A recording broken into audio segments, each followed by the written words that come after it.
From apologizing after falsely accusing someone, I'm sorry we got this wrong, to taking accountability when you don't have to. I am sorry. I am so sorry. Here's how an apology can make you loved or hated. Starting with comedy YouTuber The Manny Show, whose apology would change everything after he abused the copyright system, targeting a commentary channel, Ingween. This morning, my Manny Show video just got smited. The video in question that was taken down is why everyone hates the Manny Show. Given that Ingween was following copyright laws, Manny was now in hot water. Manny is taking it too far, bro. The Manny Show better pull out the ukulele and start singing for us. Even Penguin Zero commented on the situation. 13 seconds of the video was enough to lead the Manny Show to strike the entire fucking channel here. That's some fucking filthy fish paste right there. But 10 days later, Manny offered an explanation and an apology. Ahead of VidCon, I hired an agent to help me manage my monetization sharing, and they went beyond by filing a copyright claim on Ngween's video. To those outraged by this, I am genuinely sorry with what has happened. Along with correcting the mistake. I immediately fired the agent and contacted YouTube to reinstate the video and make things right with Ngween. But at the end of the day, it is my name on the channel. I hired the agent and I take full responsibility. Manny made no excuses, and this honest approach got him forgiveness. I appreciate him making a genuine apology. You can tell he meant it. This is possibly the greatest apology I've seen on this app, including from Penguin Zero. Legitimately, this is a really good response to the whole thing. Probably one of the best I've seen. Now, the Manny Show's back to making comedic skits with an extra 500,000 subscribers. But where Manny's apology cleared his name, Keemstar apologized to avoid a defamation lawsuit. In January 2016, Drama Alert host Keemstar would allege RuneScape streamer RS Glory and Gold was actually John Phillips, a man who'd committed a heinous crime. John Phillips, 54, of Finchburg, Massachusetts, is accused of having sex with a 13-year-old Michigan girl. John was arrested for this, and he recently got out of jail, and the first thing he did was stream RuneScape. But this turned out to be completely false. My name's Sir Tony Ray, and I'm coming to you on Glory and Gold. And once Tony showed an ID to prove his innocence, the internet turned against Keemstar. Defamation is illegal. I hope this is taken to court. You guys literally just bullied the nicest person ever in the history of Twitch. And by the end of the day, Keem was desperate to put out the fire. Earlier today, someone on my news team provided me with a story that I thought was vetted, that I thought was correct, and it wasn't. It was wrong. And this isn't a little fuck up. This is a big fuck up. This is a serious big fuck up. The guy that works for me is no longer working for me. And any damages that we've caused this guy, Tony, that we are going to take care of. But viewers did not buy the apology. You asked your team for confirmation on the story's legitimacy after you reported it? Fortunately for Keem, however, Tony did not press charges, letting the YouTuber escape without major consequences. But while Keem was happy to dodge accountability, MatPat went out of his way to take accountability. On June 5th, 2022, MatPat shared his theory about Five Nights at Freddy's books having a scrapped alternate reality game. Maybe, just maybe, it could have been that they were intentionally designed to set up secret puzzles that we were meant to solve, and those puzzles never got fully realized. I believe that Scott was planning to use this final book as a launching point, the start of a real-world treasure hunt. I need you to help me either solve this thing once and for all, or debunk it. Of course, this was just a theory, but fans were enthusiastic. A bit too enthusiastic. I work in a small diner in southern Utah, and we got 17 calls over my shift asking if we were Fazbears. Like, come on, y'all. It's common sense. Don't be harassing people over something that may not even be real. Prompting MatPat to address the situation just 4 days after his video. To the loyal theorists watching this video, stop. Cannot make that clear enough. I appreciate your enthusiasm, but this is not the way to do things. It is never acceptable to call someone or their place of business to look for lore in a video game. On top of ending the treasure hunt, MatPat held himself accountable, apologizing for those affected. This is me formally saying to those business owners, those members of the community, individuals who may have felt harassed or burdened by this, I am sorry. I am so sorry. It was never my intention to cause issues for people or businesses. I want to make it very clear that if and when we reference ARGs on the channel, that there is going to be a clear set of guidelines that every single person should be aware of and follow. We've never had this sort of issue come up in the past, but now that it's here, it's time that we move forward as responsible human beings. This ethical approach earned him a lot of love. Huge respect to Matt and the crew for addressing this. Now this is the proper YouTube apology and not the basic trend half-assed ones, demonstrating why he is so beloved even after his retirement. Unlike Linus, whose ego turned his own fans against him. On June 24th, 2023, Linus Tech Tips would test Billet Labs' prototype GPU cooling block and declare his verdict loud and clear. The best case scenario for this thing is the temps are slightly better, but the experience of building with it is a nightmare, and the advantages over literally any other solution are negligible. There was just one problem. He tested the product incorrectly. Felix from Billet Labs here. The block was specifically designed for a 3090 Ti, not a 4090. Despite Billet Labs' comment, Linus refused to retest. Nothing that obeys the laws of physics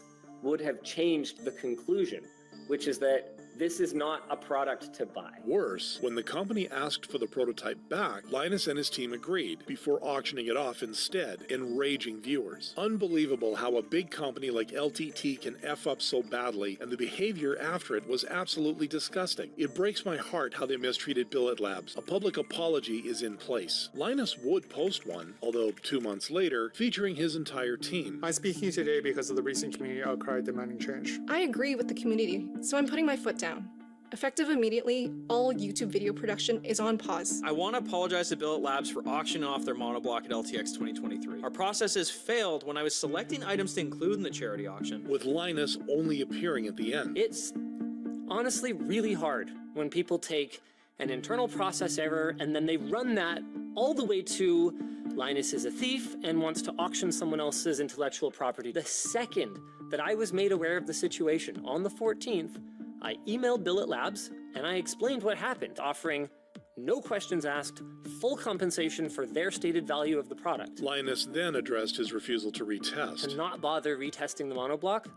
That was obviously wrong. I owe you guys better, and I'm sorry. But his fans didn't receive the corporate apology well. The way this was recorded, it almost seems like the words they spoke were put into their mouths and not their own words. Regardless of whether Linus had any ill intent, his mismanagement cost him 200,000 subscribers and his position as CEO of his company. In contrast to Pokimane, whose apology changed nothing. On August 19th, 2020, Pokimane posted a video titled, "My Apology." I know this video is long overdue, and I planned a vacation for around this time, but I honestly should not have taken any time off prior to acknowledging or addressing or apologizing for these things. The reason for her apology was, well, nobody knew. So the comments section turned into a fun fact competition. I just wanted to know why she was apologizing, but instead I learned about how honey never spoils and some SpongeBob guy was sold for 62 cents. Wow, this is crazy. But did you know that the first person convicted of speeding was going 8 miles per hour? However, unlike Pokimane's unnecessary apology, PewDiePie set the precedent for good apologies back in 2017. While streaming PUBG, PewDiePie would end up calling another player the N-word. What a fuck. Immediately realizing his mistake, I don't mean that in a bad way, but still faced backlash, prompting hashtag PewDiePieIsOverParty on Twitter. I'm not saying PewDiePie is racist, but with how he said the N-word, I wouldn't be surprised if he was a slave owner in another life, prompting an apology 2 days later. I'm really sorry if I offended, hurt, or disappointed anyone with all of this. It was something that I said in the heat of the moment. I said the worst word I could possibly think of, and it just sort of slipped out. And I'm not gonna make any excuses to why it did, because there are no excuses for it. Being in the position I am, I should know better. I know I can't keep messing up like this. And I owe it to my audience and to myself to do better than this. As a black guy, I didn't really find it offensive, but I appreciate his apology. The "I did not mean it at all, I was just upset and used the worst word that came to mind" is probably the most acceptable reasoning I've heard, and it felt genuine. In the end, he was forgiven, staying the most subscribed YouTuber for 2 more years. But though PewDiePie apologized for his own actions, David Dobrik had to apologize for his ex-teammate. In March 2021, the Vlog Squad leader would land in trouble when a woman he invited for a video shared her horrible experience with group member Dom Zaglitis. On the night of November 25th, my friends and I came to your house to shoot. The last thing I remember is being extremely drunk on your balcony. Apparently, you and your team bought more hard alcohol than I drank, and you, me, and my friend had a threesome, which I have no memory of whatsoever. To my understanding, at some point during the threesome, I was too drunk and laid on the bed and slept. From what I've been told, my friends had to come into the room and put on my clothes, and I couldn't walk leaving your house. Despite David not being directly responsible, fans were not happy. David's got a lot of explaining to do. This isn't YouTube drama. One of the severest crimes possible was committed, and David and his whole crew need to be held responsible. In response, on March 23rd, 2021, David apologized. I want to start this video off by saying I fully believe the woman who came out against Dom and said she was by him. I want to apologize to her and her friends for ever putting them in an environment that I enabled that made them feel like their safety and values were compromised. I didn't know what was going on in that room, and I should have been. I should have been there, and I should have been making sure that everybody involved was taken care of and wasn't uncomfortable. He then addressed the situation with Dom. I made the decision to no longer film with Dom in 2019. But what I didn't do is I didn't go back to any of these women and apologize. I didn't reach out to any of these people. And that breaks my heart knowing that I was doing all this stuff and I was making all this content while there was people that were still really hurt by what I made. I'm making myself available to anyone that wants to reach out that I've hurt in the past. I want to be able to hear and understand from yourselves, and I'll be reaching out on my own to some people. The sincerity won him hearts. This was very well said, David. Growth and taking accountability is part of growing up. People are saying David didn't need to apologize, but I feel like that isn't totally accurate. He's not blameless in this situation, and it's good that he's taking steps to try and right his own wrongs. By the end of the year, David was back to being one of YouTube's biggest creators before leaving the platform in May 2022 to focus on his business. But where David left YouTube for a good reason, Watcher had to apologize for theirs. On April 19th, 2024, Watcher, a channel run by ex-BuzzFeed members Ryan, Steve, and Shane, would upload Goodbye YouTube. YouTube has never been like the perfect fit for us. I guess we just hope you guys follow us this one last time. To our very own independent streaming service, Watcher. You can become a member of Watcher for $5.99 a month or $59.99 a year. You'll still occasionally see us on YouTube, but if you want to watch the full seasons of all of our content,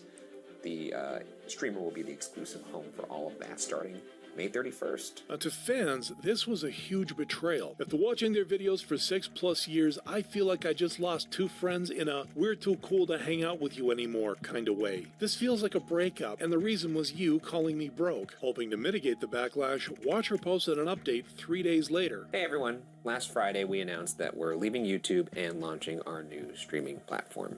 We messed up. We've been reading the things you've been saying, and we're sorry for the way we handled this, as well as the way we communicated it. Additionally, they also changed how Watcher TV would work. If you want to watch our shows early and ad-free, you can catch them on the Watcher platform a month earlier.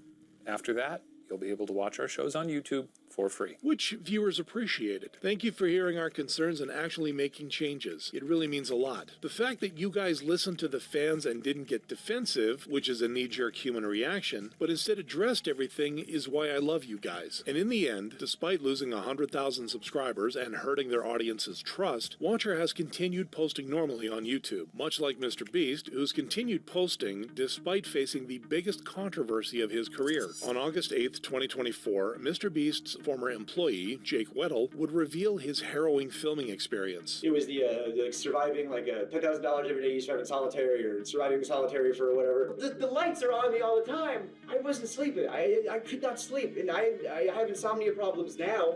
But they might have started there. In addition to being unable to sleep, he had to participate in inhumane challenges. Jimmy comes in and I'm asleep. I don't know what time it is. And I go, "What's the challenge today?" He goes, you're gonna run a marathon. So I start running at 12, and I'm running until 3 a.m. And I got off the treadmill. Oh, the blisters I had on my feet were like, you wouldn't believe, just all over, just these big red. I couldn't walk. Despite this, he never got the money promised. I did not get the 300K. He goes, think of it this way. At least you get to keep what you earned. You know, you were in there for XYZ days. You did XYZ challenges, so you got, you know, 100,000 some change. Viewers, unsurprisingly, didn't take this well. As someone who used to run cross-country, forcing someone who's out of shape to run a marathon after depriving them of sleep for 2 weeks is one of the most sadistic things you can do to a person. A week later, however, Mr. Beast messaged Jake, "Hey, I wanted to reach out and say I didn't mean to cause you mental stress with that video, and I apologize. You mentioned you'd like to be paid out the rest of the prize money, the other 190,000, and I'd love to make things right with you." The two then spoke on the phone to negotiate a smaller amount of money that Jake was comfortable accepting. Counteroffer, 50. You save $140,000. You just give me 50. But where Jake accepted the apology, viewers still weren't forgiving. I just feel like this is another move due to Jimmy's lawyer who's trying to fix his image. 1000% it's a PR move. But where Mr. Beast has yet to post an official apology, Neon's official apology only got him more hate. During a March 2024 live stream, Neon would make a sinister threat against an underage fan. I don't give a f*** you're 10 years old. I will f*** you in the ass until you f***ing bleed, bitch. I swear to God. This happened after the boy made nasty comments about him and his girlfriend. I'll beat the shit out of you and your fat girlfriend, bro. What the fuck? That fat slut. I'll smack her in her face too, bitch. But viewers still believed Neon's response was unjustified. This is wild. How did an adult let a 10-year-old get under his skin like that? Lol, he's forgotten he's an adult. He's talking like some kid playing Call of Duty. The backlash and a potential permanent ban from his streaming platform, Kick, prompted Neon to post an apology. I made a lot of, bad decisions.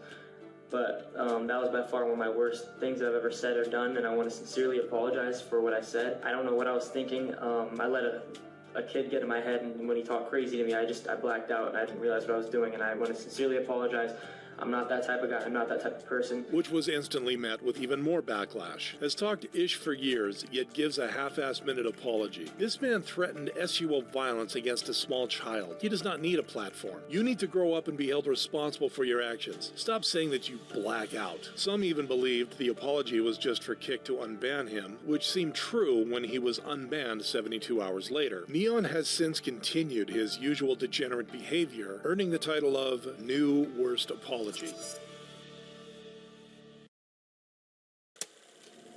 Joey, what is this place? The studio? These monsters? Never mind all that. There's a little story you need to hear. You ready? Here we go. Hello, Internet! Welcome to Game Theory! This studio is a monument to choosing the wrong road. Now, whether it was built for revenge or regret, I don't know.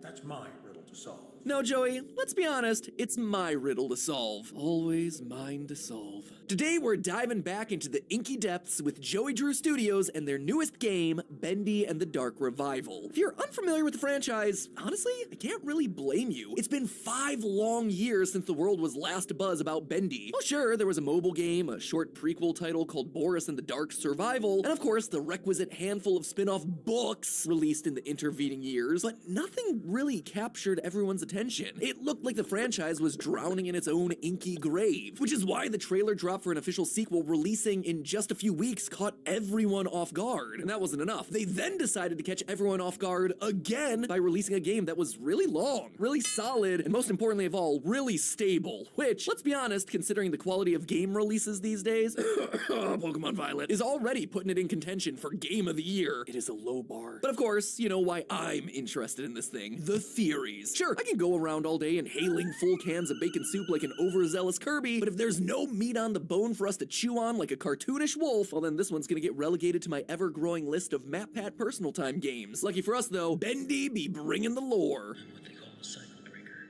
Once upon a time I knew how to start the cycle over, and when that happens, everything begins again. A lot of lore. From what I gather, it exists in parallel with the outside world, but completely removed from the march of time. A lot. It just keeps coming. Lore that I think is a complete lie. A lie that I plan on exposing today. Open your eyes and look around you. None of this makes sense. Let me quickly catch you up with what you need to know. The original game, Bendy and the Ink Machine, was all about a talented animator named Henry Stein, former partner to the unscrupulous businessman Joey Drew. Over the course of that first game, we learned that Joey Drew has used human souls to fuel the titular ink machine, all in an attempt to create living ink creatures. But eventually, the animation studio goes bankrupt. Joey retires in disgrace, a bitter old man, and is ultimately forced to sell off the rights to his most famous characters to a new company, Archgate Films, run by Joey's old friend, Nathan Arch. And that's where this new game picks up. In Bendy and the Dark Revival, we play as Audrey, a young animator for Archgate who gets brought into the ink world by the clearly evil janitor Wilson. You're working late tonight. A pretty girl like you shouldn't be wandering around all by yourself.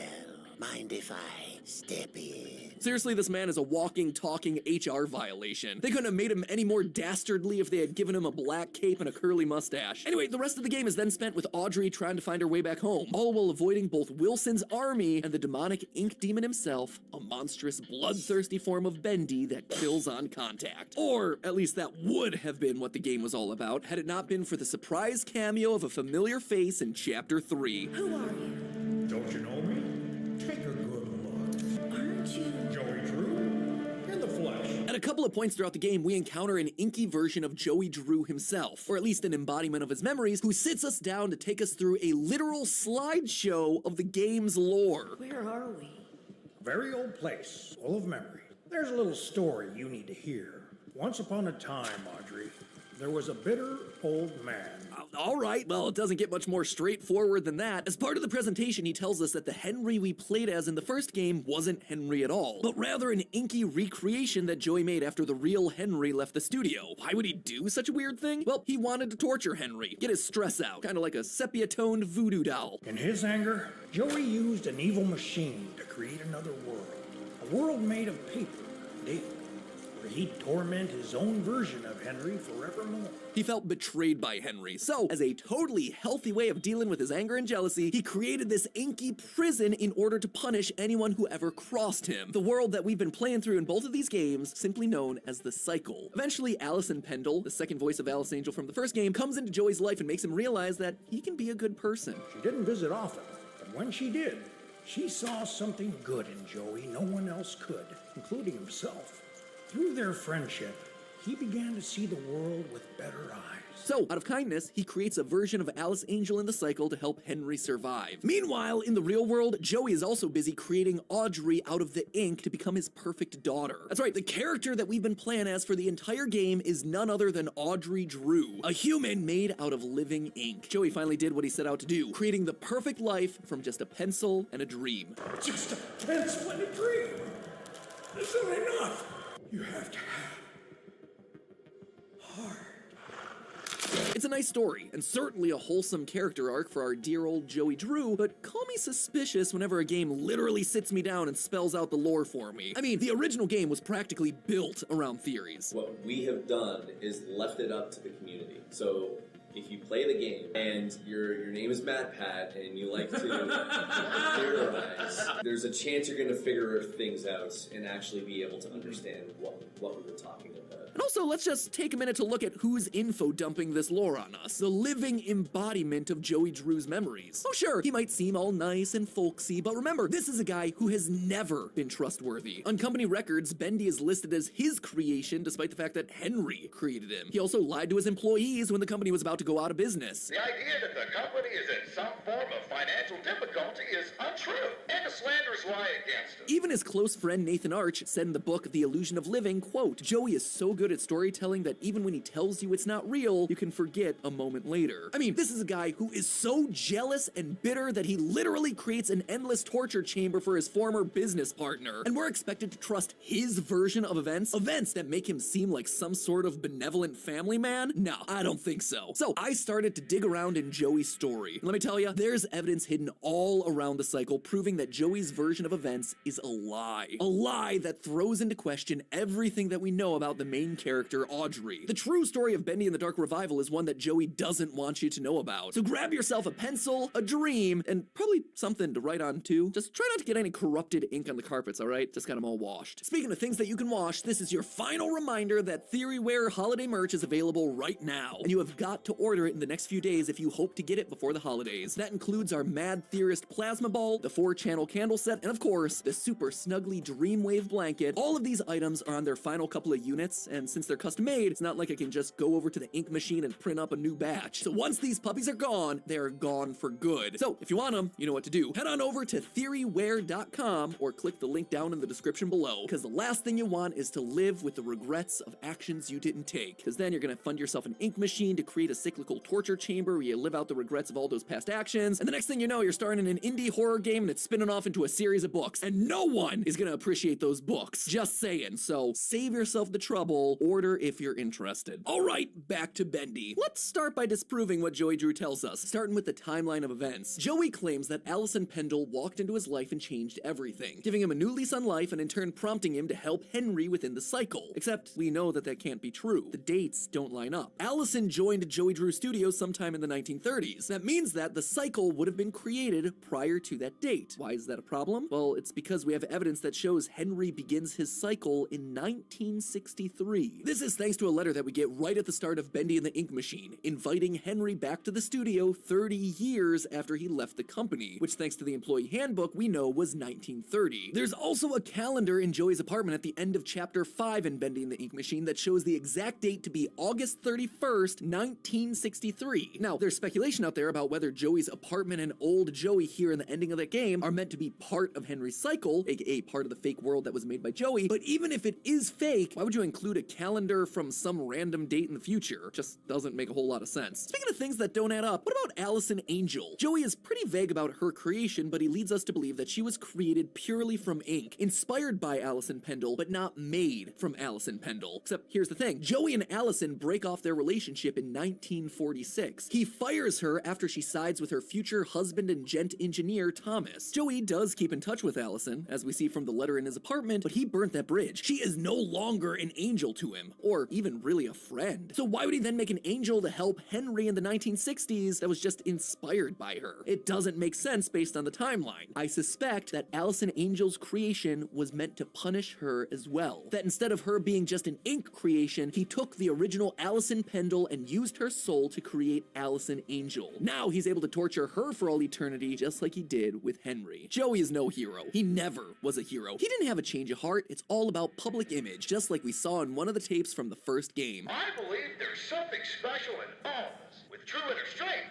you can conquer even your biggest challenges. Okay, let's stop it right there. I can only do so many takes of this trash a day. Of course, a living version of his memories is gonna paint him as the good guy. He never sees himself as wrong. But in reality, Joey is just putting a new spin on the chain of events in order to come out looking like the good guy to his daughter. His daughter. The one part of Joey's story that I haven't addressed yet. Who or what is Audrey? According to Joey, she's also a child of the ink. Perfect. Practically human, made to fill the void in Joey's life. Now, I think part of what Joey's saying here is true. She is an ink person. It's hard to deny that based on her bendy finger at the end of the game and the fact that she respawns out of the ink. But what I don't believe is that she's made purely out of ink. On the contrary, I think that she was made using human souls, just like every other ink character in the series. And better yet, I know exactly who was used to make her. It's all thanks to 10 secret memories hidden throughout the game. One of the main collectibles that you can find on your adventure are memories. 10 items that we're told are special, but don't really seem to be. A baseball, hat, a duck, a hot dog, some crayons, stuff like that. Audrey never says anything about them, and their descriptions tend to be super generic. A rubber duck. It still has soap on it. Wow, we are really lighting the lore on fire with that one, guys. Or so I thought. You see, these items are the key to solving the mystery of who Audrey really is. So hold on to your hats, because the first memory I want to talk about is, well, the hat. One of the memories is listed as a men's fashionable hat, so that makes it clear that the hat didn't belong to Audrey, but rather someone she spent a lot of time with. Now, this type of hat is called a boater hat, with a flat top, thin circular rim, and ribbon around the middle. Boater hats were seen throughout the late 19th century and early 20th century, even being part of the FBI's unofficial uniform back in the day. But we mostly see these hats being worn amongst the upper classes in the summers after World War I. There was also a bit of a revival for them back in the late 1930s. Notice a problem with that? Well, as we've established, Audrey was created sometime in the 1960s. Styles had changed, and the boater hat wasn't really fashionable anymore, especially not out and about for daily use like the memory's description states. It's more likely the memory of this hat belonged to someone who was around in the 1930s. So, are there any other memories that could help us narrow down the search for who this hat could belong to? Yes. One memory that really caught my attention was this one, the cracked mug. Quote, a cracked mug, lovingly repurposed into a plaything. It may be sad, but it still has life in it yet. This broken mug was turned into a toy, which feels like a weird gift to give your kid, but whatever. Here you go, Audrey. Love you so much. Take this sharp piece of porcelain and have at it. But this isn't the only time in the game that we see a cracked mug. When we're shown to our room in Chapter 5, creepy janitor Wilson has left a very specific book on our pillow. It's a story called The Mug and the Maiden, and it stands out because it is long. I mean, like, long. Some of the lore drops in this game are long, but here we're talking multi-page long. And if you manage to read the whole thing, do you want to guess who the hero of the story is? A cracked mug. This is a story not connected to us, but Wilson. This is his storybook. This is his childhood toy. And that's not the only connection to Wilson either. Another memory we get is a set of crayons, most notably colored crayons. Quote, arrays of colors can spark a world all your own. There are only a handful of times that we see color in this game, and all of them come from Wilson. Wilson is the one with a colored drawing of Ship Ahoy Dudley in a sepia world. During Wilson's boss fight, we see colored ink coming from him and the other enemies when we hit him. And finally, there's the towers that help to subdue Demon Bendy. Towers covered with colorful rainbow sparkles, just like the crayon's description. Right now, all signs seem to be pointing to these memories being connected to our antagonist, Wilson, in some way. Could he potentially be our soul donor? No, that would be impossible. When Audrey was created, Wilson was still alive, so it physically can't be him. But then who? Well, for an answer, look no further than this memory. A carton of milk for growing up strong and healthy. Add some chocolate for a snack enjoyed by both young and old. The use of the word old here suddenly opened my eyes to new possibilities. Just because Audrey was a child, it didn't mean that the soul that she was born from had to be. What if instead it was coming from a grown-up, a parent, someone who would have shared memories with their child? They would have seen a man wearing a boater hat. They would have given their child a toy based on their favorite book, crayons, for their child to play with. Audrey wasn't made with Wilson's soul, but rather the soul of one of Wilson's parents. And when you look into it, it becomes very clear which one it is. It's revealed in the game's final minutes that Nathan Arch, owner of Archgate Pictures and the Bendy IP,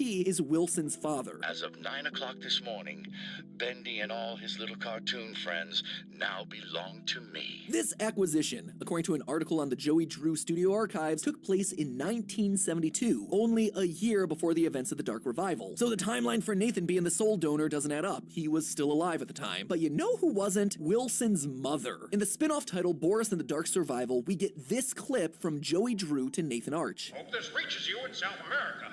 You and Tessa, enjoy your vacation. Tessa Arch, wife to Nathan and mother to Wilson. She looked after Wilson. She would have seen her husband Nathan wearing that boater hat out and about in the 1930s or earlier. She would have given her son a cracked mug and a set of crayons. These are her memories. And the one that puts it all together is this. The final memory that you collect. A simple hot dog. Seems like nothing much, right? Wrong. In that same area of Wilson's lab, you can find an audio recording from Nathan that says this. I think I'll go home early today. Maybe I'll even pick up a hot dog for Tessa. He brought a hot dog home for Tessa. That was a memory that they shared. A memory that Audrey now shares. In short, when Wilson's trying to kill you at the end of the game, what he's really doing, unintentionally, is trying to kill his own mother. Talk about your awkward Oedipus complex, right? In the end, Joey Drew turned to Nathan, his close friend during the financial collapse of his company. It's been quite a struggle to put this into words, Nathan. Truth is, well, the studio is coming up a little short. If you could lend us the amount I mentioned in my last letter, it would be a big help to me. But inevitably, this never came to pass. Nathan didn't help. Joey Drew Studios fell into bankruptcy, and Nathan picked the company's bones dry. Betrayed once again by someone that he thought was his friend, Joey, in true Joey fashion, did like he did with Henry and Allison before. He threw Tessa Arch into the machine. He turned her into ink. He would tear the Arch family apart in order to create a family of his own. He used Tessa's soul to create Audrey, and then he created a cover story to hide all of his misdeeds. A story that framed him as the good guy. Except now, we know the truth. Once a shyster, always a shyster, whether you're made of ink or flesh. And see guys, this is why you can't have friends in the entertainment business. But hey, that's just a theory. A game theory. Thanks for watching. And once again, this is your last reminder to order your Holiday Theory merch now so it can arrive in time for the holidays. Jackets, hoodies, plasma balls, candles, weird analog horror plushies, we got it all. So head on over to theoryware.com to get your piece of the collection before it all fades away. As always, my friends, thanks for watching, and I'll see you next week. If I had a nickel for every time Fall Guys went viral, then completely lost its community for the next couple of years, I'd have 2 nickels, which isn't a lot, but it's weird that it happened twice. As a former Fall Guys YouTuber, I want to uncover what really happened to this game, and why it took such a unique path in its popularity. Let's start with the launch of Fall Guys, which was pretty amazing, except on the actual launch day. We got so hyped to play this game during the beta that despite Mediatonic's best efforts, we demolished their servers. After this brief stumble, Fall Guys would go on to reach over 10 million downloads in 2020. For a feat like this to be possible, a game needs to be one of 2 things: better than the others in its genre, or unique enough to stand on its own. This crossroads is where we see the difference between a AAA studio and an indie studio. I know we're all huge fans of EA, so I'll use them as the example of the AAA studio. EA would publish Apex Legends because they had the resources necessary to optimize the current Battle Royale experience, while Mediatonic would take the other path and make an entirely new experience. This is how Fall Guys could build so much hype before its launch, because the concept of running through obstacles and getting flinged like a pinball looked like an experience that we had to try. A smaller studio has more creative freedom to make something never seen before, but this has ramifications on the game's long-term prospects that we'll talk more about later. Another factor that helped Fall Guys succeed was the pandemic, which forced everyone to stay inside and play more video games. This created demand for a game that could bring people together and provide the social experience we were missing at the time. But why weren't other games able to fill this void? Mainly because they're difficult for casual players to pick up. Fortnite was one of the most popular multiplayer games before the pandemic, but at this point, everyone had already learned how to crank 90s and build mansions. It's the same story for other shooting games that didn't have building. You had to be decent at shooting to enjoy battle royales. Fall Guys changed everything by introducing a format where all you have to do is run, jump, dive, and sometimes grab. So you could play with a friend that's never touched a video game before, and they'd be able to keep up. Even if you weren't the most skilled player in the lobby, you had a chance to win because the controls were easy to pick up, and there was plenty of luck involved. Everyone was playing Fall Guys. I even pivoted my entire YouTube channel to exclusively Fall Guys content after achieving my most viewed video to this day. But no one could have predicted the cause of its rapid decline. When a game falls off in its first few months, it's typically a problem with the gameplay getting stale or repetitive the more you play it. Very rarely does the emergence of a new game directly impact an existing one. Enter Among Us, which somehow also features bean-shaped characters. Coincidence? I think not! Remember how I told you that Fall Guys became popular through people's desire for a casual social experience? Well, this game just did it even better, but in the opposite way. Instead of bringing people together to have fun, Among Us tears people's friendships apart and makes them break each other's trust. Hugs! How are you so bad? Just vote bad! I'm losing my mind! Most of the time this is temporary, and everyone has fun in the end, but you'd be surprised how serious Among Us could get sometimes. My takeaway from the rise of Among Us is that it was more emotionally engaging than Fall Guys. I mean, it sure engaged my emotions when it killed the game I had experienced great success with, but this goes to show that emotional engagement is how you get what you want from people. Social media apps use it to keep you on the app. Businesses use it to sell products that help you fix issues related to your emotions. It's just right taste of Bud Light. Here we go. I engaged your emotion of curiosity by building this video's title around the fact that Fall Guys had 2 rises and falls instead of 1.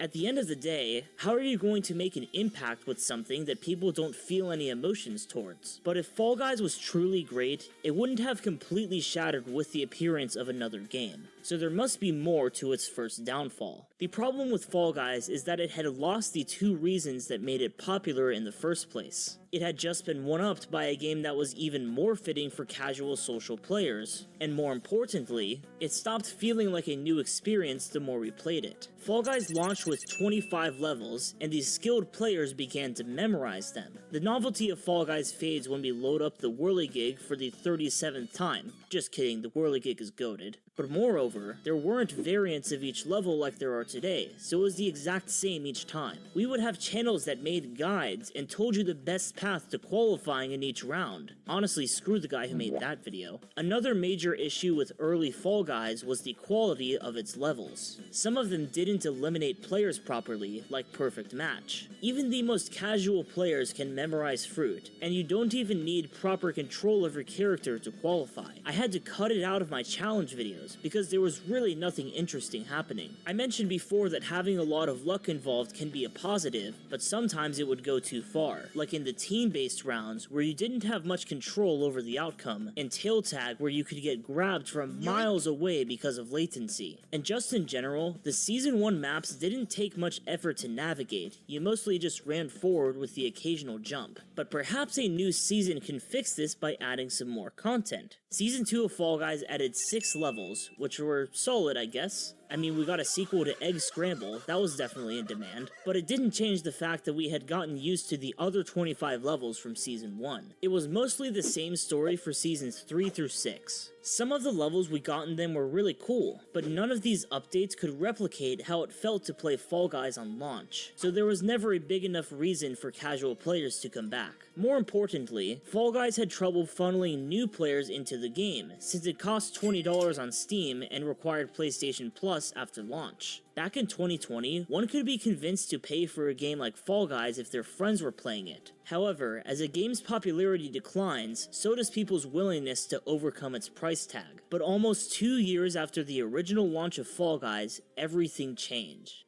The Free-for-All update was a massive expansion that ported Fall Guys to Xbox and Switch and made it free to play. This multiplied its accessibility and solved the problem I just mentioned because now there's no price tag that stops people from trying the game. In addition, Fall Guys is much more replayable after adding 6 more seasons of levels, bringing the total from the original 25 up to 67. With this, the ingredients were in place for Fall Guys to receive a massive spike in popularity, but they still needed a catalyst to cause such a huge reaction. That catalyst would be a streamer called Ludwig, who hosted a tournament for Fall Guys with a bunch of other streamers. This draws an interesting parallel to when PewDiePie played a role in reviving Minecraft with his YouTube videos. Ludwig has substantial pull, although not quite to the level that PewDiePie did at the time. But what made this tournament so powerful were the many other content creators involved. As you can imagine, reaching 40 different audiences causes a way bigger chain reaction than if Ludwig had just streamed the game by himself. To illustrate this, take a look at the views on my old Fall Guys content during June 2022.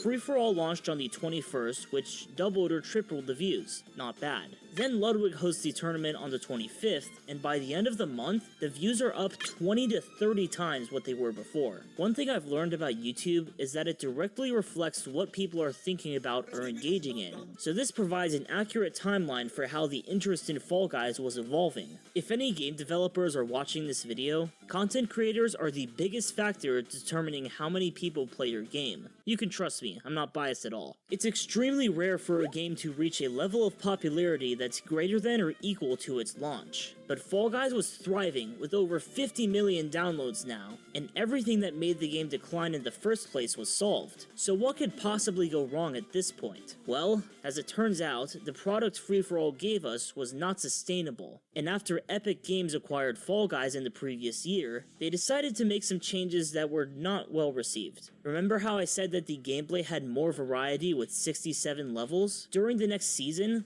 35 levels were vaulted, which means they were moved from the round pool and unplayable. 5 of these were introduced in the same season that vaulting became a thing. I understand having to remove some levels to fix glitches on Xbox and Switch, but roughly half of them is crazy. This put the game right back where we started in terms of replayability. Porting Fall Guys to Switch may have increased its accessibility, but the experience on all of the other platforms had to suffer because of this. There was a really bad glitch on the Switch port that would make your screen flash when entering low gravity, and every round with this mechanic had to get vaulted for months until they eventually fixed it. They also had to lower the player count from 60 to 40 because the Switch couldn't handle it. The problem with putting Fall Guys on 4 platforms with crossplay is that it can only be as good as its weakest port, so hopefully the successor to the Nintendo Switch gives us some better hardware for third-party developers to work with. Free-for-all was a great idea if it worked in the long term, but unfortunately, Mediatonic was not able to execute on what they promised. Just 4 months after the launch of Free-for-all, the game is in such a bad state that hashtag #SaveFallGuys starts trending. In addition to vaulting, the community took issue with the presence of bots and skill-based matchmaking in solos, which heavily impacted the core player base. It was definitely an issue for content creators because completing something like a challenge video becomes much more difficult when we have to play against a lobby equal to our regular skill. Putting my bias aside though, I can at least understand why Epic tried to prioritize new players over competitive players with skill-based matchmaking, but leaving its dedicated community in the dark is a terrible idea financially, when they're the ones most likely to spend money on cosmetics. Epic seemed to have policies that helped with Fortnite, but didn't translate to Fall Guys at all. They totally ghosted the community and didn't communicate whatsoever, which I'm sure they have some corporate reasons for, but that attitude was totally misguided. The fastest way to lose touch with someone is to not interact with them, so imagine how that went when Mediatonic said nothing to its community in the most troubling times. Fall Guys reached its lowest low when we went the next 7 months without a new season, so now we have no communication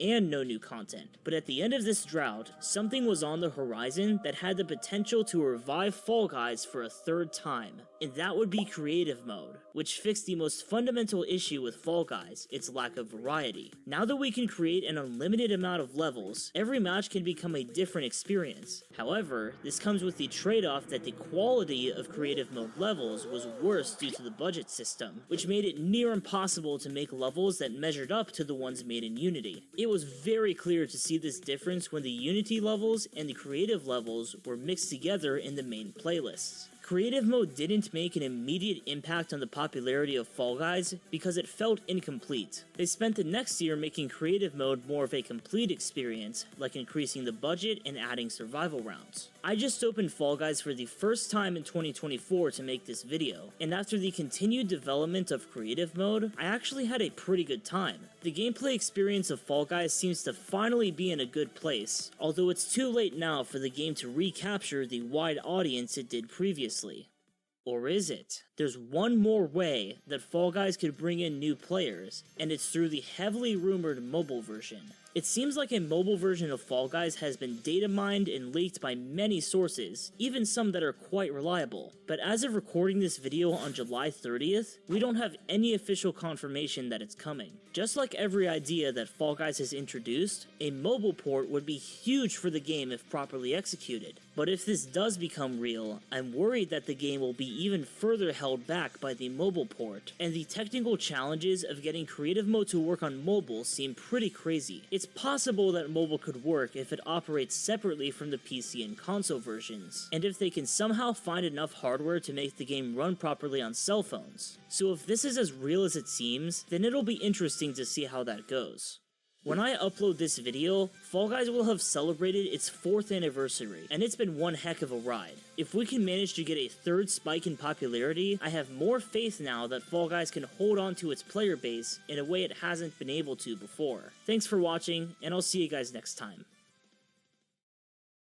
Minecraft, the best-selling game in the world and something I probably spent way too much of my life on. Not just playing the game, but also the Minecraft culture.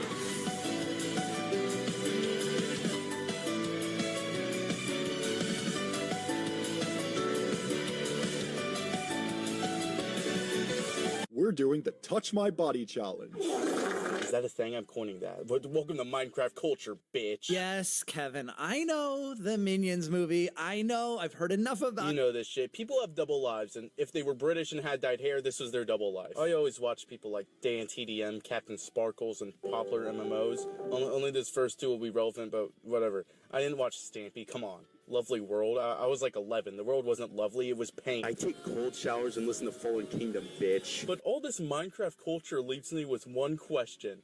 Where the fuck is Ivor? Telltale Games is now a defunct game studio. They're kind of coming back. That developed cinematic titles that blended the lines between movie and video game. And bankruptcy. They made games similar to Heavy Rain or Detroit Become Human or, you know, the Walking Dead series, which is...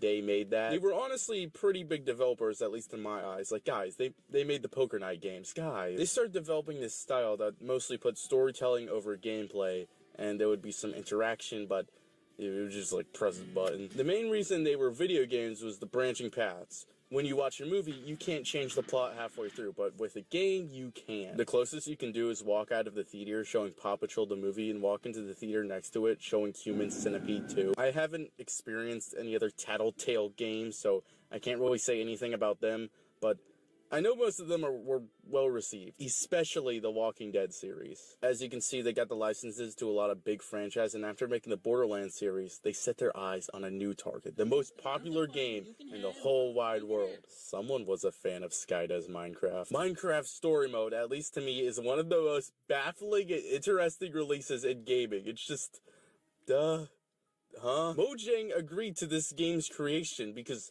damn, why not? At the time, it was weird, but this was the start of them just doing weird stuff. Like, there's a Minecraft top-down Skylanders game. Apparently a movie is coming out, and they changed the game so much that story mode is completely outdated. But even then, normal Minecraft is still mostly pointless updates. How do you do this? Minecraft is basically a blank canvas when it comes to stories. No matter how much MapPat says there's a story, there's not. The closest thing there is are the videos uploaded to YouTube that follow some kind of plot. Oh, I'm alive. Where's my stuff, though? Is it still back there? I gotta go check it out. I gotta head on back there. Oh, man, I hope it's still there. But I honestly can see potential. There is some iconic stuff here. The Nether, the End, Slendermans, Creepers, a world built around building. But the problem is, when it's actually implemented into a story, it just feels like you could just slightly tweak it into something original, and zing, it's nothing like Minecraft. And they kind of did that. There's so much original stuff here now, but it's also like cookie cutter plot characters anyway. The main default characters, Steve or hell, even Alex, are never seen in the game whatsoever. It's so weird, but I do get it, since if you made them the main characters, they would have to talk, and that would become how everyone perceives the characters now. I'm sorry, but the only talking Steve I want is this one. Well, it's a good thing I came prepared, because I brought a Hello Neighbor bear trap! Try this on for size, Mr. Pearson. What? No! Oh, my face! But even then, it would be cool just to like see them like some sort of figures that people looked up to, the things of legends, like the fucking guy from Spy Kids 3. I don't know. Even then, I really think Hero Bride should have showed up, and you know how hype that shit would be. I don't care, it could be like the Fallen Kingdom videos and it would be amazing. Instead, the story is about this cast of characters who leave a lot to be desired. I don't know what I desire, but it's something. The main character, Jesse, is very, very bland, and I get it, they have to be. You mold the character by your choice. They do shine a bit, though, because they have a pig named Ruben. That's a personality trait, right? You could select that in The Sims, I'm pretty sure. You have the choice of Jesse's gender and race. This is actually really cool. They didn't have to do this. Like, they really didn't. I appreciate the work, but it's very rare to see this character ever be portrayed as the other versions that aren't just white guy. White people. That's mostly because his voice actor is Patton fucking Oswalt. No, this is a fucking nightmare. Holy f. Remember Ratatouille? That's him. I really don't know why he's in this, especially it's as such a large role, but he does pretty good, which is why I can't see Jesse with a different voice. Should have just kept Patton doing the voice of both genders. I really like Patton Oswalt's voice, and he's probably phoning it in, but I don't care. Jesse has two friends at the beginning of the game who are basically just glued to him for the rest of the series, until they forget they exist. Axel and, check wiki, there it is. They both are designed to reflect their idols, who are a part of the very important Order of the Stone. I actually really like this detail, but other than this, Axel is apparently so fat that they had to introduce this new body type that will never be seen in Minecraft again. But the worst part is that it just reminds me of the fucking Lizard Squad rap. As gay as Teletubbies, we have no buddies, and our only friends are the moms we have who let us stay in the basement getting fat. There's this part in episode 2 that I think perfectly showcases how interesting these characters are. You have the choice to go find Axel's idol or Olivia's. No matter what, you choose Axel's because Olivia is boring as fuck. And that assumption is correct because going with Axel means you get to go to Boomtown, which shares a name with that one place from Little Big Planet. That really bothered me. And you get to this place inhabited by griefers, which is a term the community actually made. And look, a kind of cool climax. You choose Olivia and you're reading this shit. Axel isn't even a good character. No, definitely fucking not. But I take Buford over nothing. And Olivia feels like a really big missed potential because there's already another boring character on the team. So she's not just here for Patton Oswalt shipping or whatever. She's just here. I feel like the obvious thing would be to have her be like a funny, wacky Redstone engineer fangirl, like how Axel is fanboy Chum Chum for this fucking Buzz Lightyear guy. And it's not like this would be copying the Order of the Stone girl, because she's also another boring fuck. Fuck you. You have the option to sacrifice her. Yep, bye. Petra is honestly just as guilty. She's just hashtag girl boss. And she's either, like, missing or, like, sick and useless throughout most of it. And this sickness is, like, Enderman cancer or something. Point is, this ain't in Minecraft. I kind of like Lucas because he has a little more personality and he's, like, a greaser. But yeah, what the fuck is this?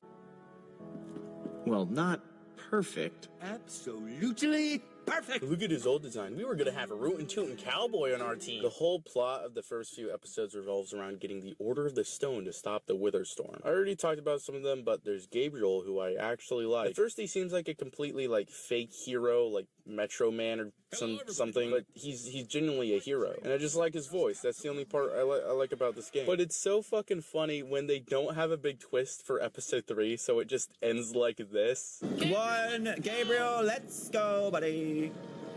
Are you okay? Who's Gabriel? What? You? That's the end! On the other side of voice acting, there's the orange-haired Enderman Wrangler guy, and oh my god. Jesse, you're going to have to set down a crafting table out there and make that formidable. Everyone else, grab a buddy and split up. We need to keep that Witherstorm on track, so build! In one path, you can save Petra or Gabriel, and I just kind of feel like the Petra path is the canon one, because it's just weird to have this old legendary hero be the weak one that you have to care for. Like, fuck off, dude. You ain't my girl pet. Ivor is, at first, the main antagonist and a prior member of the Order of the Stone, but blah, blah, blah, backstory. He makes this thing the Witherstorm, which, you know, I like the design. I don't know, this is cool, right? Give some beacon eyes, and I like it. It's a better original concept than Enderman Cancer. But why does this thing exist again? Because Ivor wanted to be cool or something and slay it? It's kind of a completely incidental creation that has nothing to do with the Order of the Stone or their story. It would be cooler if it was like a monster they had to seal away long ago, but no, it's a wither with the fucking command block just in it. Despite this, Ivor is honestly the best character everything-wise. Ivor, you ruined everything. Don't pretend you don't know, thief! You took my most valuable potion! Oh, fuck. I can't believe you've done this. He's just funny for existing, and the main characters just kind of accept him into their group because the developers realized it was boring as hell without him. I guess I'm next, and he definitely has the best voice performance of the entire game. It's just really funny and so perfect for this character. I really love it. I wonder who his voice actor is. What the fuck? This is crack. But you know, despite all these problems with the characters, I really don't hate this game. Games, interactive movies, YouTube videos. I've had a night to sleep on it. I actually played this yesterday, and I've just woken up this morning, and I am still upset and angry. The characters actually did grow on me, same with the writing, but it's mostly just specific actual good characters carrying the experience. And I actually like the character designs in this game, like, yeah, Minecraft's so retro, but they make this game look as appealing as they can. It could have been actual hell on earth, I want you to know that. I really like how diverse the faces get, and it's not just the same over and over like cookie cutter shape. Just placing noses and eyes like a pixel higher or something can create a lot of personality. As for the original concepts, not from Minecraft. They're all cool, all things considered. It's just kind of funny because they introduce stuff that just isn't in Minecraft but should be, like poison arrows and cool rare items. I'm surprised they let them do this and just didn't go like, oh stop, I want Jesse to fight a charged creeper in this scene. And that's basically the Witherstorm arc. I guess that's an arc. For some reason, the split between seasons wasn't made here, even though the next few episodes have nothing to do with the previous storyline. And it's kind of weird because characters like Soren and Gabriel are just completely forgotten about and only get mentioned later. I'm pretty sure starting here, a second production block started because these next few episodes are very different. Gotta go fast. You know Olivia and Axel? No, you don't. They have very minor appearances, and instead these episodes focus on the group of Jesse, of course, Lucas, Petra, and Ivor, because he's the best character in anything. He's the best part. Why didn't they sell toys? I would have bought one. They basically go on a bunch of adventures through these portals, and I like it because there's more excuses to show wilder ideas, stuff based on other stuff the Minecraft community was actually doing. Like a storyline kind of based on Skyblock, but instead of doing a fuck-ass cobblestone generator, it's about a chicken, I guess. I don't know. And the final episode had you fighting in a spleef competition, which I kind of forgot was a thing in Minecraft, but the only thing related to it I can think of was that, like, one Slamacow animation. There's this really funny part where you could choose who to save, and it's Petra and Ivor. I don't give a fucking shit. I want to save Ivor, and then immediately this happens. Thank you, Jesse. I couldn't have done it without you. No! Petra! Lucas! No! That's impossible! This was so fucking shocking to me when I first saw it, but now it's just, like, funny. Of course, I'm failing to mention an episode here, and that's because we need more context. What was the fan reception of Minecraft Story Mode? Oh my god. Okay, well, it got a Smash Bits parody series. And can I just say, Smash Bits knew what they were doing. You get this popular thing, get this guy to be the main character, you fuck it, dump it online. I don't know what I meant by that, but it felt like the right thing to say. I talked about this in my Smash Bits video, but I kind of want to add that these animations near the end feel dreadful. Like, they didn't actually want to make them, but felt like they needed to.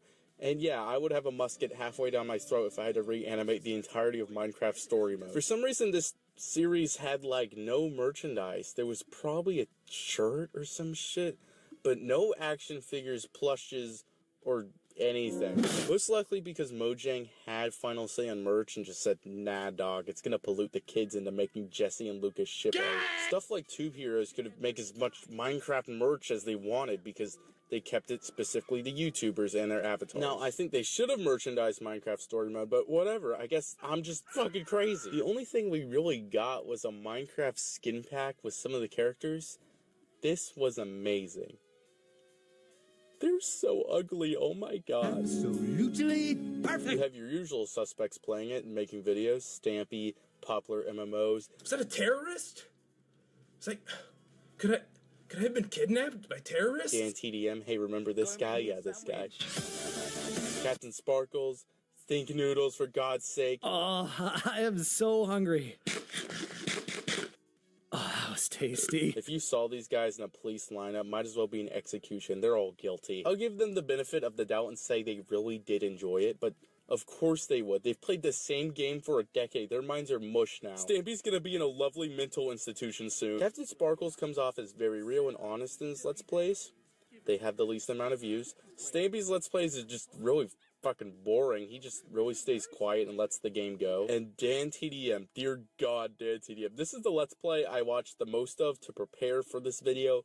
So, I put together a little montage showing Dan's overreaction over the entire game. Oh man, this looks so cool already. Ah!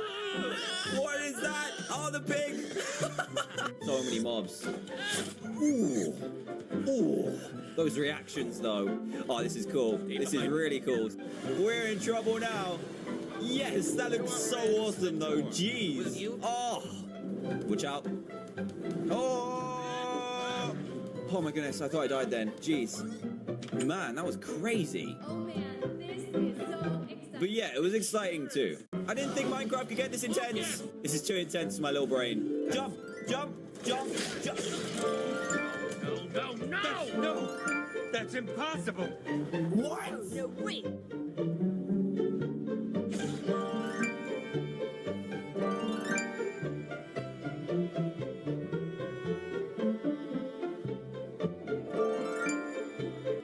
Really? Look, I get it. There's two paths in life. One where you're a Minecraft millionaire with a gaming super house, and the other path where you're not. Okay, let's just rip the band-aid off. They made an entire episode as a peace offering to the powerful god Stampy Cat. Probably shouldn't have ripped that band-aid off. It's a gunshot wound.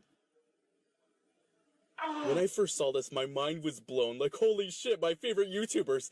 Captain Sparkles, Torque Dog, Dan TD. Let's not get crazy here, though. Tattletale has also already adapted many aspects into the game from actual things that kind of just got born in the Minecraft community, and I find this really cool. There's not much to do with the actual game, so doing this makes sense. The shame is, whoever created spleefing is on terms to sue. I don't know what spleefing is, but keep it away from my kids. The impression I get from the YouTuber episode is that it was rushed, but also extremely calculated. Like, all of the YouTubers here have not gone into any major drama. I like Captain Sparkles, I like Stampy, but honestly, I feel like Dan TDM's YouTube Red Show should count as illegal mind warfare, but whatever, they're all okay.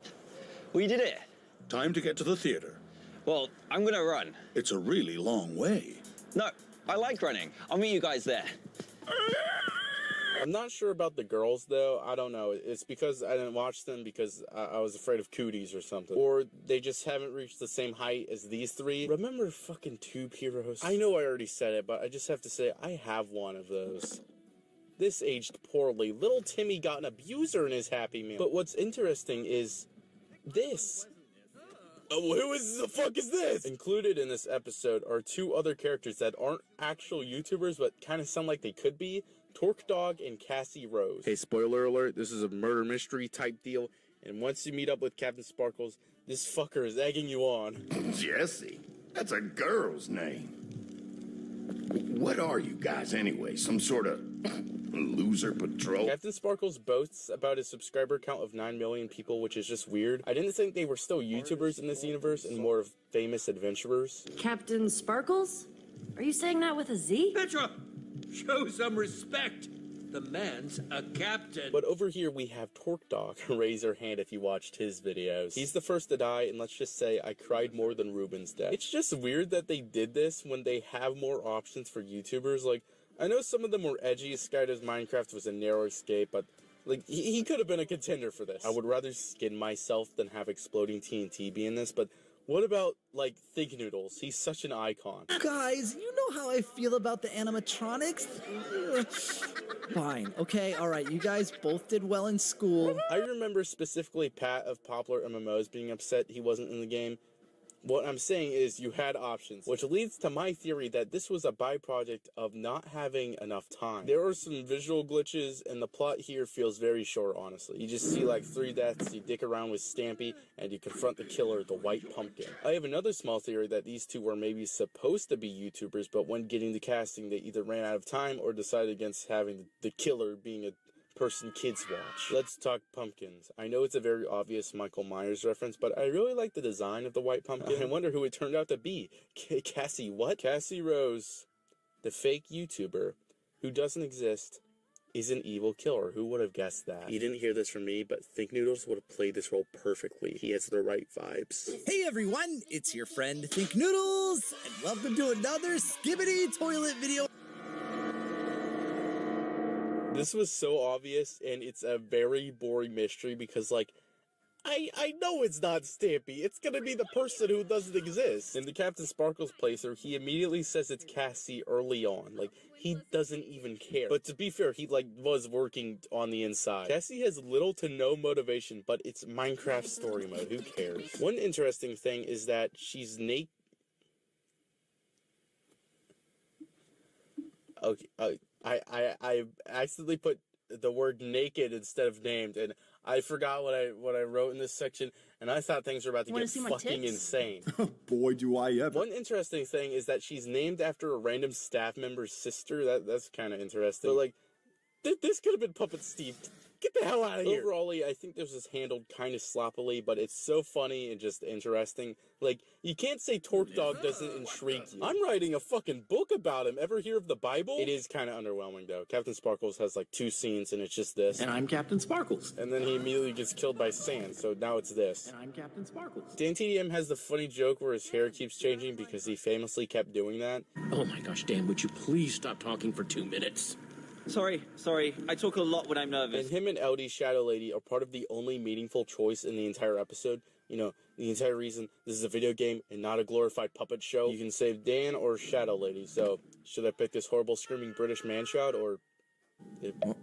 Who is that? This honestly comes off as very lazy. Either character based on who you save have barely any lines, and in the next season, Stampy and Stacy Play show up, but not the YouTuber you decide to save. Which is weird when Dan TDM said he wanted his character to come back. No, it couldn't be. Dan TDM lying? Go make me a sandwich. They all do a pretty good job with voice acting, but the standout here is Stampy. I don't have any interest in portals. No, sir. Not for old Mr. Stampy Cat, thank you. It's me, Stampy! Everyone's friend! They had to redesign his skin so he wasn't a weird cat walking around while everyone else was human, and I like it. It's probably just his voice in general, but it sounds like he was really excited to be in this, and he actually tried really hard. He also just has like a funny cartoon voice, and it works. Oh, wow. Very creepy. I would not put this in my top 10 places I've ever been. Overall, this is one of my favorite things that come from this game, just that age of YouTube specifically. It's just so strange in the way it was handled and just the idea. There's a lot more to Minecraft Story Mode, but I do think that's the height, and after the first season, I just lost interest. And I have not had any experience with Season 2, so I can't wait to speedrun watching a Let's Play of that. I started watching Stampy Cat's Let's Play in 2x speed, and it resurrected the devil. Let's talk about the release of this game. Not only is it kind of annoying because you basically get an hour of gameplay, and then you have to wait. God damn it, I want Axel now! There were physical releases of the games. Yes, I saw this in stores. After the game was fully done, there would be another release, and this has everything. Look at how much they go for now. What the hell? This release mostly annoys me because it's a completely one-player experience. I shouldn't have to connect to the internet. But you have to because the game isn't finished. I'm just gonna sloppily cover Season 2 because I don't really care all that much about it. I mean, it was a little nice. But I don't have those memories attached to it like the first season. And honestly, does seem better in a lot of ways. Like, the releases were all much more close together. It was like month after month, and the gameplay is such an improvement. I remember playing Season 1, and it was boring. That was probably the main reason people fell off so much. It's just kind of a boring, slow-paced game. You just hit buttons at the right time. But especially later on, they get very lazy with working in gameplay. Here, it seems like Tattletale listened to the, 5 people who are complaining about this, but do I really care? Nuh-uh, where's Stampy? There he is, Game of the Year. Oh my god, it's a fucking creeper. Unlike the first season, I kind of just sloppily figured out what this one was about. You basically have this new crew that includes this villager. Nice. Seems very based on Dr. Trioris, or like the villager from Take Back the Night. What the hell am I talking about? I'm too deep. But Num looks pretty upset. And Petra is here, who is basically the only relevant character other than Jesse who was in the first season. Lucas is there too, I guess? Which one do I ship with Jesse? The others show up a couple times, but they definitely feel forgotten about. It's kind of weird how Axel and Olivia are his longtime friends, but are basically left out of the series after the Witherstorm story. They aren't really that interesting anyway, just reflections of the Order of the Stone guys, so like, whatever. I like Ivor more anyway. Fuck, he's missing too. At some point, he does show up as like a ninja, and he has this stupid piece of shit haircut thing. And I don't like it. I liked when he was a fucking paled vampire Reddit mod. I was cut. Nice. Huh, you see? Ninja reflexes. Wait, you tried to hit me. Why'd you try to hit Some me? of the new characters are cool, though. I like Jack, mostly because he looks like Solid Snake. He's voiced by the same guy who does Soldier 76's voice, which means I can do this. Especially now that I have this feeling that you and a bunch of male prostitutes were having a gangbang in the backseat. Well, all that stuff they pumped into me has to be good for He's some. actually pretty cool. He's kind of like Gabriel, but has a lot more layers since he sticks around longer, so he's definitely more effective as that type of character. I'm gonna need a sec just to check my enchantments. Yeah. Making sure they're all there. There's this, like, stupid assistant I don't care about, but it really seems like they were some kind of secret villain, but they just never are. And they have this really annoying voice that sounds like the voice Random Encounters does for that one video. The admin is the new main villain, and again, they're doing cool stuff here by using, I don't know, Minecrafter words. I really like how they can transform into different things, and they even have different voices for each thing. And they have, like, fucked up mods, fucking Enderman creepers. This is probably the best villain of the series. This was actually a pretty alright season, but popularity definitely dwindled. I kind of forget there even was another season, and the idea wore off. I can go watch Minecraft FNAF roleplay full movie. I don't give a shit about Petra. And this is where Minecraft Story Mode ended. Not at its peak, but in the middle of its downfall. I don't think anyone was truly sad it ended. They were lucky to even get another season. But then there would actually be a reason to be sad. In 2018, near November, Telltale was in the process of shutting down.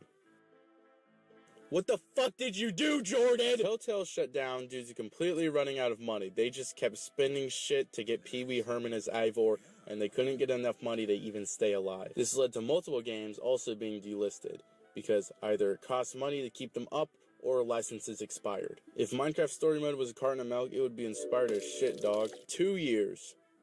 2 years. From the end of Season 2 in 2017 to Minecraft Story Mode being entirely delisted in 2019. I'm sorry, but only having a game available for 2 years sucks ass. The whole situation sucks. Even if you have the discs, most of them only have the first few episodes. And if you had to buy the other episodes digitally, which, oh yeah, you can't fucking do. Sail the seas and get a taste of that sweet, sweet Axel. Around this time in 2018, Minecraft Story Mode was released on Netflix.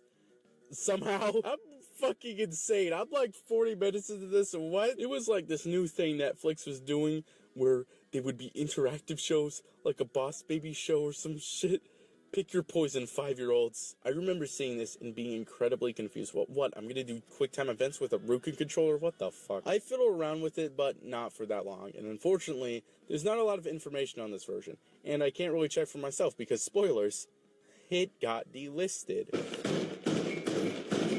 From what I understand, it was Minecraft Story Mode, but gutted.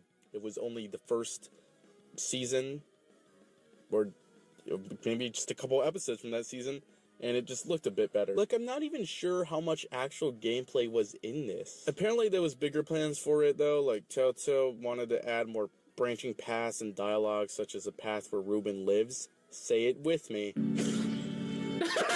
Who the hell cares about Ruben staying alive other than a man with dyed hair and a bunch of 9-year-olds? Okay, maybe that is a lot, but it's not worth getting the voice actors back together and all the animators have to do fucking the secret path in a Netflix version people weren't interested in. That sounds like a horrible business decision. Oh, yeah. I mean, maybe more would be there other than Ruben just being alive, but it didn't matter because it was still removed from Netflix December 5th, 2022. The last remnant of Minecraft Story Mode was just wiped from existence. This just makes me, I don't know, I guess sad. It seems like such a waste. Like, the game at its complete form was only available for 2 years? I know I was late, but I don't feel like media should just be deleted after a few years. What is this, like, fucking mandated Mandela effect? What the hell are we doing here? I know it's complicated and Telltale went bankrupt and there's licenses and shit they can't renew, but, like, give me fucking Ivor, bitch! I don't see Minecraft Story Mode coming back. Maybe being relisted at some point, but it's definitely not coming back with this Season 3. There's a bunch of these news things and fake leaks and rumors saying there's gonna be a Season 3, but get off stage. That joke was in bad taste. We're dealing with a corpse over here. I don't even know if there's a market for this. Like, it's over, guys. I think Telltale is trying to creep its way back up like an 80s slasher villain, but Jesse and friends are not gonna be a part of their return. And especially with the death of Paul Reubens recently, Pee Wee Herman, and Ivor himself. This happened right as I got to this part in the script, and just feels like another stab to Minecraft Story Mode. And honestly, just my mood in general, cancer fucking sucks. Even though Ivor was relegated to a side character in Season 2, he's still my favorite character from the series. Long live Ivor. Keep going, everyone, onward! That's really not necessary. Just trying to be encouraging. Time to move, let's go. Will you just shut up already? Ivor obviously put a lot of work into his new house. We need to show it the same respect that we would show a house not dripping with lava. Believe it. I'm sure we can find a way to work around it, okay? My lava house. Long live lava! Thanks, Jesse! Even with the slow return of Telltale, it's borderline hilarious to even entertain the idea of our blocky bitches coming back. All in all, Minecraft Story Mode is extremely interesting to me. It was a really weird idea that didn't make much sense at all, but it kind of worked. At least for its intended audience of kids and dye-haired British lads. It's a shame it's kind of unplayable now, but I'm not too sad about it. You aren't missing much with the gameplay, and you can experience the story through Let's Plays uploaded to YouTube anyway. It's kind of just a relic of the past, of that weird era of YouTube and the Minecraft community, and I don't see any reason to really want to go back to it. The game is honestly just really mediocre, but that doesn't take away how really fucking funny this game's existence is and how much I love it. If this battle should leave me... Wait. Minecraft the movie? No, you don't think. No, it can't be. It never died. Turn around, pick up my sword and wield the blade that once forced evil mobs to yield. If this battle should leave me slain... Okay, that was the end of this. I've been recording this for a while. I've been adding to the script for a while. I haven't gotten to editing yet. The time on the recording is like 40 minutes, and I really liked the jokes to these. I think this might be one of my funniest videos yet. It's one of my longer ones. I really hope you like it, because I worked really hard on it with how much fucking hours of Minecraft story mode gameplay I watched. And I still am, and I'm to the editing phase, and I'm still watching the fucking gameplay. Oh, kill me. Please check out some of my other stuff. I have a second channel that I do a lot of shit posts on. I have a bunch of other videos like this, and I do a couple parody animations. I'll bring back Smash Bits Legacy if I have to. And just thank you for watching. Good night, Minecraft Nation. Oh, hey, by the way, Minecrafters, I have a Patreon now, and it's $2 tier. You get a bunch of, I don't know, behind-the-scenes videos early, maybe exclusive videos, I don't know, that exists. You agreed to my game and you lost. Today we're going back in time and reacting to some of your favorite Fortnite YouTubers' first ever games and reacting to the first time they ever showed their face. Courage JD. Hey guys, what's going on? Courage here, bringing you my first ever video here today. I am so excited to get this channel started finally. This first face reveal, here. Bro. That's crazy. And then this is like one of his first wins. Get him! Bro, his aim hasn't changed. Bro's whiffing every other shot, bro. Laser beam face reveal. All right, guys. I just wanted to make a nice... Wait, laser beam actually looks the same as he does right now. Bro does not age. Easy, calm video. Because we've reached 50,000 subscribers. Woo! It's absolutely ridiculous. Like, isn't he at like 20-something million now? He shot at me. I pulled out the sniper I had. I thought I was a pretty good shot at this point. Nah, I didn't hit him. He bloody hit me, though. I died. I died number 2. Ninja face reveal plus Fortnite video. Hi, guys. What's going on? This is back when he played Halo. This is going to be my new YouTube webpage. It's YouTube web page, bro. He called it a web page. Bro's actually old, bro. That's crazy. Last guys are in front of us, 2v2. Here we go. Bro, the old Scar sound.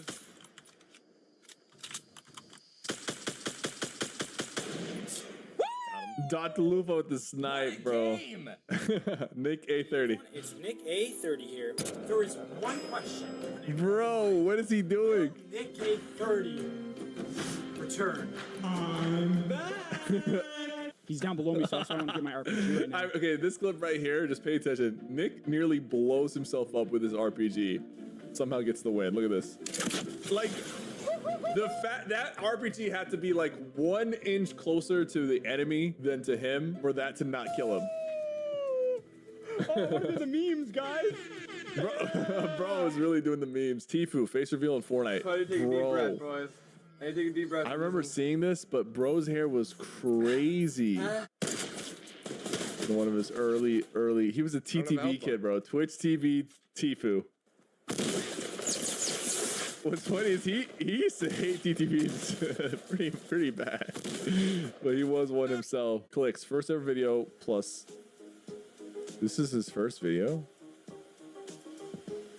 It's just showing him cranking or something? What's up, guys? It's Click here. So today we're gonna be going over how I steal walls in Fortnite, scrims, stream, etc.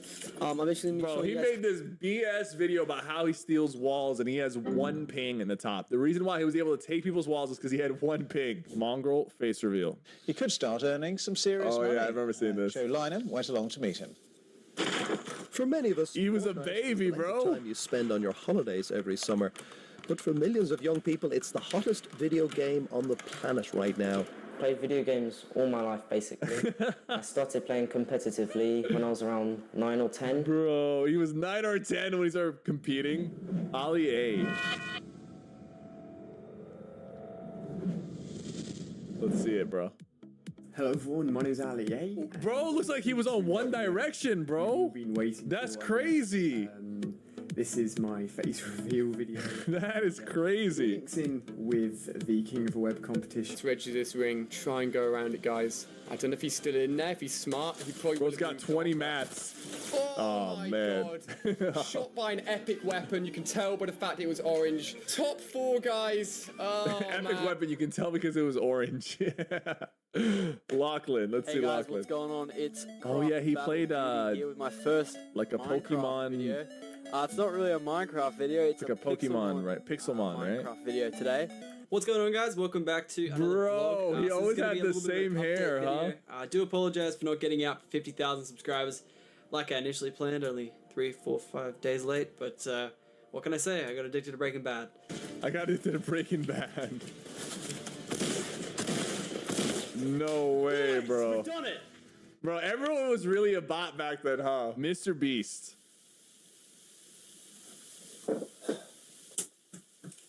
Mr. Beast, bro. Is he about to say Mr. Beast 100,000 times or something?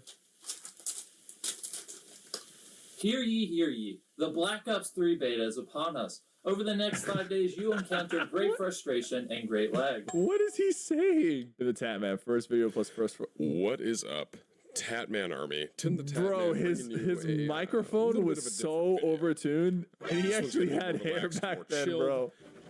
I honestly am not. I'm surprised I didn't fall to my death here. I'm too afraid. One of his first Fortnite. Smart.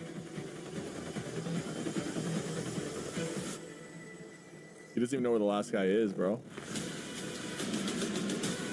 Oh, lines up the snipe. That was actually kind of clean, bro. First win ever! Typical gamer face reveal. But he's typical gamer here, and today I'm here with my first sort of vlog thing. I think you can call it that. And I just want to. Bro, he looked so weird back then. so Like, much for all your I feel support. like I've been uploading. I feel like how he looks now is how he's supposed to look, and how he looked back then is someone trying to draw how he looks now. Like, bro really grew into his of 1 million face. subscribers, absolutely incredible. That's Never crazy. thought that would happen, but we're close now. And I gotta thank you guys for all the support, all the likes. Was this the music playing in the background? I've been uploading 6 times a day. I might look a little tired, but 6 times a day? Bro's a grinder. We have 12 kills with the silence pistol. This is no joke, ladies and gentlemen. This is not a And the guy just dies to Storm. died to the storm, but we got Bro, it. this guy's username that just died. Why is that his username, bro? What is going on? Nade shot. Face reveal. Bro, setting up the webcam like that, bro. YouTube, how the f you doing? Hey guys, I just want to give you guys a little update and what's going on. Did the bro past just curse, couple bro? Days. It's past Rap Street, 24 man. Hours. Nick A30's gonna find you. This guy just died. Oh my god, he did not stick that landing at all. Alright, 1v1. Oh! I didn't even see the shot. Oh my god! That's crazy. Booga, first video and face reveal. Bro, the slow-mo on that one pump? Bro was the sweat from the very beginning, bro.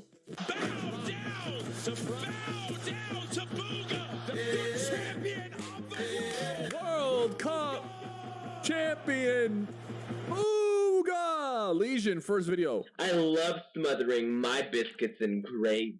This is not his. What is Legion? Dude, I can't. Legion has hair, bro. I've never seen him with hair before. Let me know if you want great recipes by emailing me at recipemaster981732 at Bro is always this crazy. gmail.com.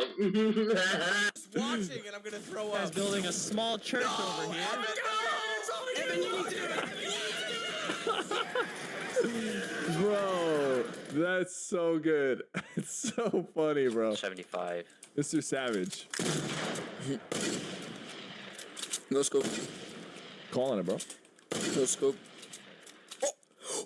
286 meter no scope. Savage Boy 88. Knocked one. Nice, get the finish. I'm one hit. Benji Fishy, bro. They sound like babies. Let's go, dude. Let's go.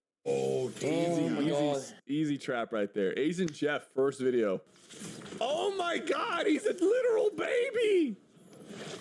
What the hell? Bro was streaming in middle school. Bro almost fell to his death.